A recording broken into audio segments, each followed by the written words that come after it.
ये घटना 1 साल पहले हुई थी। हमारे फाइनल एग्जाम्स आने वाले थे और मुझे अभी भी बहुत तैयारी करनी थी।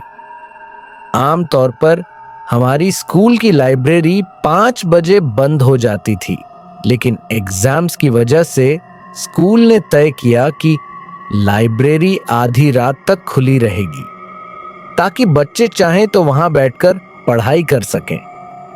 मेरा घर स्कूल से ज्यादा दूर नहीं था, इसीलिए घर पर पढ़ाई करने के बजाय मैं ज्यादातर शांत और सुकून भरी लाइब्रेरी में ही पढ़ाई करता था।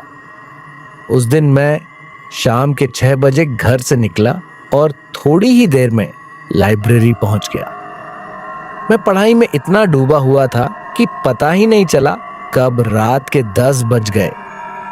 मैंने कभी इतनी देर तक लाइब्रेरी में नहीं रुका था। आमतौर पर मैं 8 बजे तक घर निकल पड़ता था। 8 बजे तक तो लाइब्रेरी में कुछ न कुछ बच्चे मौजूद रहते थे, लेकिन उस दिन रात 10 बजे वहां बिल्कुल सन्नाटा था। मेरे पास बस 10 से 15 मिनट का काम बचा था, तो मैंने सोचा इसे खत्म करके फिर घर चला जाऊं।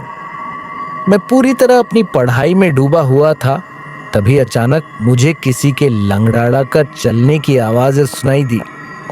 मैं डर गया, जल्दी से किताबें समेटी और लाइब्रेरी से बाहर भाग निकला।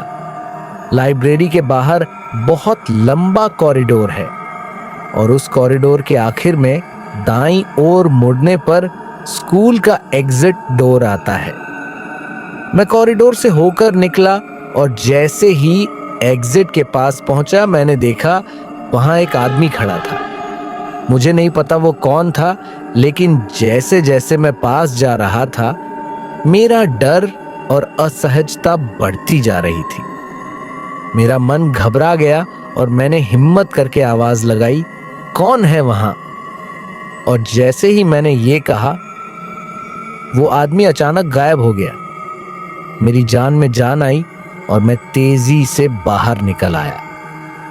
थकान और भूख की वजह से मैं ठीक से चल भी नहीं पा रहा था, लेकिन तभी मैंने नोटिस किया कि सड़क बिल्कुल सुनसान थी। ये बहुत अजीब था, क्योंकि ये सड़क आमतौर पर रात में भी भीड़-भाड़ वाली रहती है। डर और घबराहट की वजह से मैं सिर झुकाकर चलते जा रहा था। तभी मैंने देखा जमीन पर एक परछाई मेरी ओर खींचती आ रही है, लेकिन आसपास कोई नहीं था। मैंने डरते डरते सिर उठाया और देखा, मेरे सामने एक आदमी चल रहा था। वो बहुत अजीब लग रहा था, जैसे उसका शरीर टूटा फूटा हो और उसे चलने में दिक्कत हो रही हो। वो इतनी धीरे चल रहा था कि मैं जल्दी ही उसके पास पहुंच गया। अब मैं उसके बिल्कुल करीब था और साफ साफ देख सकता था।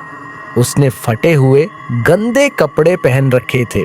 उसके हाथ पांव अजीब तरह से मरोड़े हुए थे। उसके बाल बहुत बिखरे और गंदे लग रहे थे। मुझे ये सब इतना अजीब लगा कि मेरे कदम वहीं रुक गए। मेरे मन ने बार बार कहा, इस आदमी के पास मत जाना। मुझ में इतना साहस भी नहीं था कि उसे ओवरटेक करके आगे निकल जाऊं। मैं वहीं जड़ हो गया।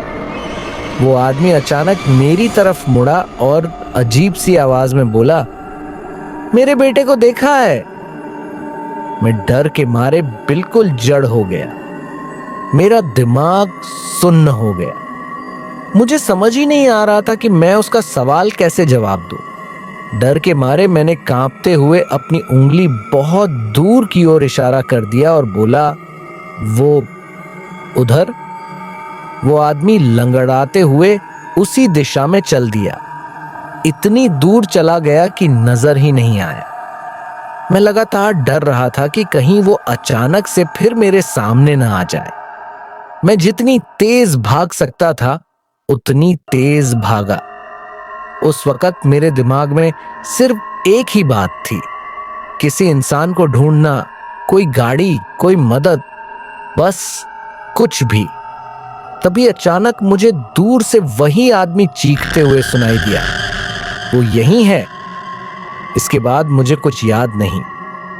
जब होश आया तो पता चला कि मेरे पड़ोसी ने मुझे बेहोश पड़ा पाया था और घर लेकर आए।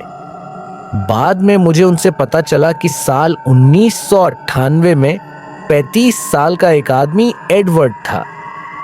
उसका 12 साल का बेटा इसी ईडन हिल स्कूल में पढ़ता था। एक दिन खेलते खेलते उसका बेटा एक्सीडेंट का शिकार हो गया और उसकी मौत हो गई। एडवर्ड अपने बेटे का गम सहन नहीं कर पाया। उसके बाद से एडवर्ड की आत्मा को स्कूल और आसपास की गलियों में भटकते हुए देखा जाने लगा, अपने खोए हुए बेटे को ढूंढते हुए। वो आज भी वहीं है, उम्मीद में कि शायद अपने बच्चे से फिर कभी मिल पाए।